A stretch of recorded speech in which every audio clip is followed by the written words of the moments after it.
Não se engane, a história do vídeo de hoje não é sobre a condenação de uma pessoa muito jovem, e sim a condenação injusta de um jovem negro que deu azar de nascer na era da Segunda Guerra Mundial, onde o racismo ecoava mundo afora.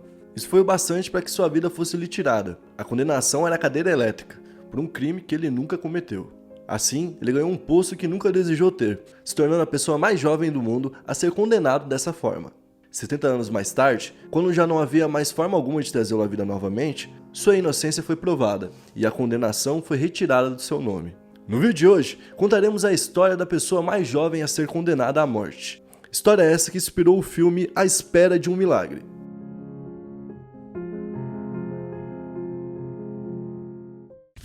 E aí pessoal, beleza? Meu nome é Bruno Fabio, esse é o Planeta Novo e se você ainda não é inscrito no canal, vai se inscrever agora e deixar o seu like para ajudar a gente. No vídeo de hoje, a gente vai falar sobre a condenação da pessoa mais jovem da história. Cara, essa história aqui é bizarra, mas é doideira porque depois que você vê a história, tem uns detalhes do filme A Espera de um Milagre que você percebe o quanto que o diretor foi genial na hora de compor o filme. Eu vou falar um negócio no final, não deixe de esquecer.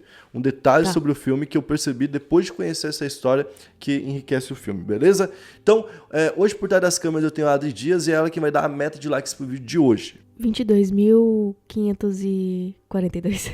22.542 likes e para contarmos essa história precisamos voltar em 21 de outubro de 1929, quando o George Junior Stinney Jr. nascia. Na época ele morava com o pai dele, que tinha o mesmo nome que ele, e a sua mãe Amy. Além disso, ele tinha alguns irmãos, que eram Josh, de 17 anos, Charles, de 12 anos, as irmãs Catherine, de 10 anos e Amy, de 7 anos. A casa que a família morava era fornecida, era emprestada pela serraria que o pai dele trabalhava. O pai dele trabalhava na cidade de Alcool, na Carolina do Sul, nos Estados Unidos. Então aqui você vê um pouco como era a situação na época, né? Ainda era muito parecido com aquela questão de escravidão. Tinha gente que dava essas oportunidades e muitas vezes prendia toda uma família trabalhando meio que de graça em torno de ganhar uma casa e ganhar comida ali. Então era uma forma de nova escravidão. Mesmo assim, para muitas famílias era a melhor opção que existia. Então para ele nem era uma criança muito pobre ou uma criança que não tinha as coisas, porque tinha gente muito pior do que ele. Ele ainda tinha onde morar, o pai dele tinha emprego e ele ainda tinha uma vida social ok, legal. Só que ele era um jovem negro.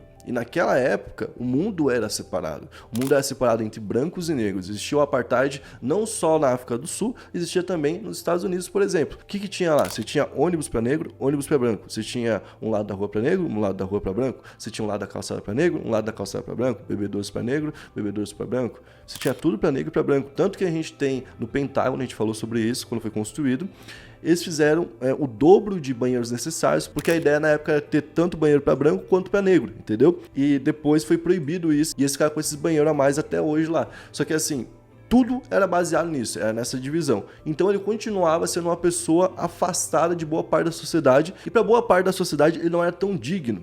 Então, isso ajudou a condenar ele. Não foi só um policial que chegou e falou: ah, é esse cara, e passou tudo e a culpa é de um policial. O policial é muito culpado. As primeiras pessoas que colocaram ele dentro desse contexto são muito culpadas. Mas toda a sociedade daquela época olhar para ele e falar: ele realmente é culpado. Olha a aparência dele, entendeu? Isso daí é o que mostra o quanto a sociedade daquela época era doente e quantas pessoas podem ter morrido da mesma forma que ele, né? E que não estão na história para ser contada.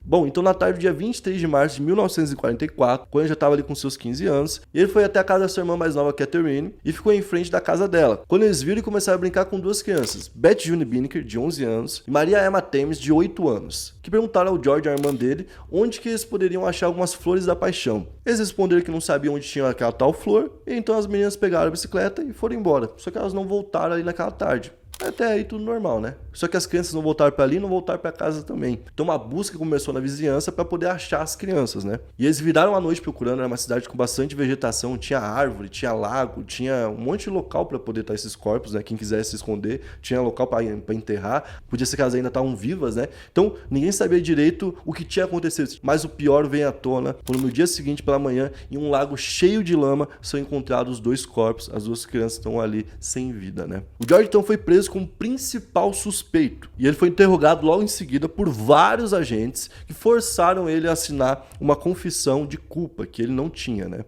O George então confessou o seguinte: ele falou que teria visto as meninas colhendo a tal flor e que foi abusado sexualmente da mais velha. E por conta disso, a mais nova tentou ajudar, ele ficou enfurecido, encontrou um pedaço de ferro e com um único golpe na cabeça de cada uma das duas, ele matou cada uma delas. Ele assinou então essa confissão, que nunca aconteceu. Na autópsia foi visto que o crânio foi quebrado em 4 partes. Isso mostrava que a força para fazer aquilo era muito grande, né? O que o George não tinha com seus 15 anos. Ele era um menino muito franzino e com certeza ele não ia conseguir fazer aquilo. Então ele foi pra cadeia para esperar o julgamento, e o julgamento dele aconteceu no dia 24 de abril daquele mesmo ano, ou seja, muito em seguida. Nessa altura do campeonato, a família dele ficou muito mal falada, o pai dele perdeu o emprego e por conta disso a família teve que se mudar porque eles não tinham onde morar. Outra coisa que acontecia é que a população ameaçava tacar fogo na família e na casa deles, então tipo, eles literalmente foram obrigados a sair da cidade. O advogado do George foi escolhido pelo próprio estado, e esse advogado não levou nenhuma testemunha para ajudar ele e não levantou quase nenhuma prova a favor do George, então era meio que o estado condenando ele por todas as vias. O policial levava, falava, foi ele sim,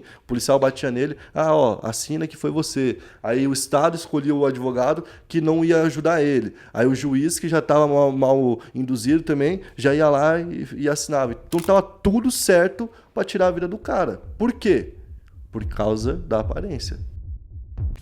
O julgamento começou no 12:30 e foi até às 17h30 daquele dia, levando 4 horas. A gente viu, por exemplo, no caso da Boate Kiss, que tinha muitos detalhes, obviamente, mas que durou muitas horas. Em 4 horas você não decide a vida de uma criança de jeito nenhum. Aliás, não decide a vida de 3 crianças, né? Porque tinham 2 que tinham perdido a vida e uma outra que poderia perder a vida. Mas em 10 minutos, um júri completo de homens, todos homens brancos, vai destacar, né? Porque eram pessoas que estavam a favor daquilo que estava acontecendo, se simpatizaram com aquilo e decretaram que ele merecia a pena de morte. Quando ele recebeu essa sentença, o advogado tinha direito a recorrer, mas ele não recorreu e deixou ali o George sem chance de se defender. E em todos os dias que ele ficou esperando ali a execução, ele ficou com uma Bíblia e ficou só agarrado à fé. Imagina só, cara. É um nível de crueldade, é o cúmulo dos cúmulos. Se contar uma história dessa, é uma vergonha que a gente devia falar dessas vergonhas, entendeu? A gente não pode esquecer essas vergonhas. A gente tem que falar mais. Pra isso não se repetir, né? Pra não se repetir,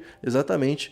Porque hoje eu vejo muito isso. Eu vejo muito negócio assim, não, tem que matar, tem que não sei o quê, sem nem ver o que tá certo ou o que não tá. Eu vejo dos dois lados. Às vezes tá lá o policial, sai um vídeo do policial fazendo tal coisa, nem sabe o que tá acontecendo, aí tem que matar o policial, aí quem gosta da polícia tem que matar o outro cara do vídeo, tá ligado? Daí tipo assim, você fica, meu Deus, tem que matar todo mundo, tá ligado? A gente tá vivendo um mundo assim agora, e aí você fica com medo de uma hora essas pessoas entrarem no poder e elas começarem a botar como lei mesmo, tem que matar, e daqui a pouco morrer qualquer um por qualquer motivo, tá ligado? Então, no dia 16 de junho, às 7h30 da noite, ele caminhou no corredor da morte com a Bíblia embaixo do braço e ele foi para ser executado. Ele não tinha ainda seus 15 anos, estava perto dos 15 anos, estava com 14 anos, né? Estava com 14 anos, sendo a pessoa mais jovem da história a ser executada. A cadeira elétrica não era compatível com o tamanho dele, porque ele era muito menor, né, do que uma pessoa esperada para estar ali. E por conta disso, ele sofreu por 4 minutos até que conseguissem tirar a vida dele. Então, além de tudo, teve uma tortura de 4 minutos até tirar a vida dele, entendeu? O pior é que tem fotos desse momento, assim, são fotos horríveis de tu ver, porque tu vê a dor, tipo, no rosto dele, assim, exalando no rosto dele. Foram dadas 3 descargas de 2.400 volts na cabeça dele. Normalmente é dada somente uma. Imagina o quanto que esse menino sofreu por nada, cara. Vai lembrar de novo, por nada, ele não fez nada. E, cara, mesmo depois dele ter morrido, a família ficou tentando provar que ele era inocente. Óbvio que na época não voltaram atrás, achavam que estavam certos. Passou um tempo, começaram a ver que realmente era muito errado o que tinha acontecido. E somente 70 anos depois, em 2014, foi dado como errado o que tinha acontecido. E que ele nunca foi culpado de nenhum crime e que, portanto, o Estado tinha pecado e devia para aquela família. Um detalhe que eu deixei para falar sobre o filme, que eu acho que tem a ver com a história dele, e que eu acho que o diretor foi perfeito em colocar, foi o seguinte: naquela época, essas pessoas se achavam pessoas muito boas, tá? As pessoas que mataram ele. Eles achavam que estavam 100% certos, que eles não estavam fazendo nada de errado. E eles tinham um preconceito quase que bobo, assim, no sentido de pra eles era natural. Aquilo ali não era um negócio, tipo... Virou meio que do cotidiano, né? Exato. Era o do dia a dia, né? Que a galera chama de racismo estrutural. Então eles tinham isso daí. E um medo que a gente tem, um preconceito, não é um preconceito, né, mas é um medo. Uma pessoa enorme, forte, né, Uma pessoa enorme e forte, ela representa, tipo, risco. Tipo, ela pode fazer o que quiser comigo. Então você já tem essa impressão de que ela pode fazer o que quiser comigo. Então no filme eles colocam um cara muito alto e muito forte, eu acho que pra causar esse mesmo preconceito que as pessoas tinham na época. Então eles mostram a história, falam, ó, 2 meninas morreram, foram encontradas mortas e ele tava lá junto delas, certo? Essa é a história. E aí você vê lá e fala, pô, caraca, o cara fez, pô, porque ele tem força pra fazer isso. Seu cérebro automaticamente vai fazer esse caminho, tá ligado? E aí depois você vai conhecendo o cara, você vai vendo que ele é puro, que tem toda a inocência, e fala, não foi esse cara de jeito nenhum. Não foi esse cara, não, tal. Só que você só percebe isso depois. No início você tem essa figura, né? Então acho que ele usou isso pra gente ir no mesmo caminho do público, mas o público não deu a chance de conhecer a história do menino. Então o público não viu o resto do filme pra saber que o menino não era culpado, né? Lá no final mostra o cara como se ele fosse um anjo, né? Que veio pra Terra só pra ajudar a vida das pessoas, que ele mudou a vida das pessoas que estavam no corredor da morte, que ele era um abençoado. Ele cura também, né? Hã? Ele cura também no filme. Cura né? também. Tanto que o guarda fica um tempão vivo depois daquilo, E né? é por isso que ele tá, na verdade, com as meninas, né? Na cena do crime. Ele tá tentando salvar Tá tentando elas. salvar.